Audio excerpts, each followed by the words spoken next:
नमस्कार. मी ऋषिकराज. शेतकरी बंधूंनो, खरीप हंगाम 2025 मध्ये अतिवृष्टी असेल किंवा महापूर असेल यामुळे शेती पिकाचं अतोनात असं नुकसान झालं होतं.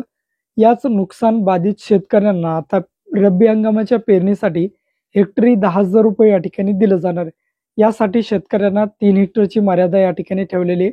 आता या ठिकाणी राज्य शासनामार्फत कोणकोणते जिल्हे या हेक्टरी 10,000 रुपये जे पेरणीसाठी पैसे दिले जाणार आहे रब्बीमध्ये, त्यासाठी कोणकोणते जिल्हे पात्र केलेले, किती शेतकरी आहेत, कोणत्या जिल्ह्याला किती निधी या ठिकाणी दिलेला आहे, याची ए टू झेड माहिती आपण या ठिकाणी बघणार आहे.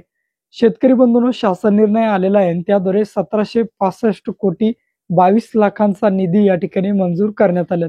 आता कोणत्या जिल्ह्यामध्ये किती या निधी या ठिकाणी दिला जाणार आहे ते या व्हिडिओच्या माध्यमातून आपण आता बघूयात. तर शेतकरी बंधूंनो, बघू शकता राज्यात विविध जिल्ह्यात खरीप 2025 मध्ये अतिवृष्टी किंवा पुरामुळे जी नुकसान भरपाई झाली ती त्यासाठी हा GR या ठिकाणी प्रसिद्ध केलेला आहे.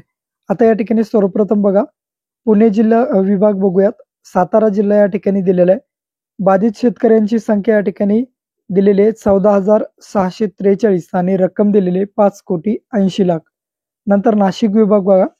नाशिक जिल्ह्यातील या ठिकाणी बघू शकता तुम्ही 4,32,695 शेतकऱ्यांची बाधित संख्या दिली आणि त्यांच्यासाठी 302,28,00,000चा निधी या ठिकाणी मंजूर करण्यात आलेला आहे. धुळे जिल्ह्यातील बघू शकता या ठिकाणी 16,429 शेतकरी पात्र करण्यात आले.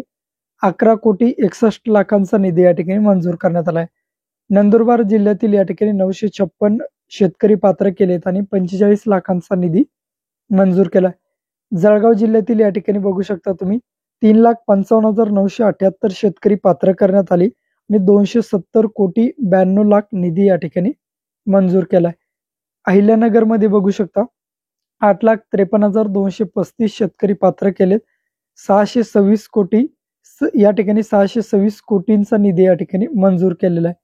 अमरावती विभागामध्ये या ठिकाणी तुम्ही बघू शकता, आता अमरावती विभागामध्ये जवळपास 4,90,911 शेतकरी पात्र करण्यात आले. निधी या ठिकाणी 547,87,00,000 रुपये या ठिकाणी मंजूर केलेत.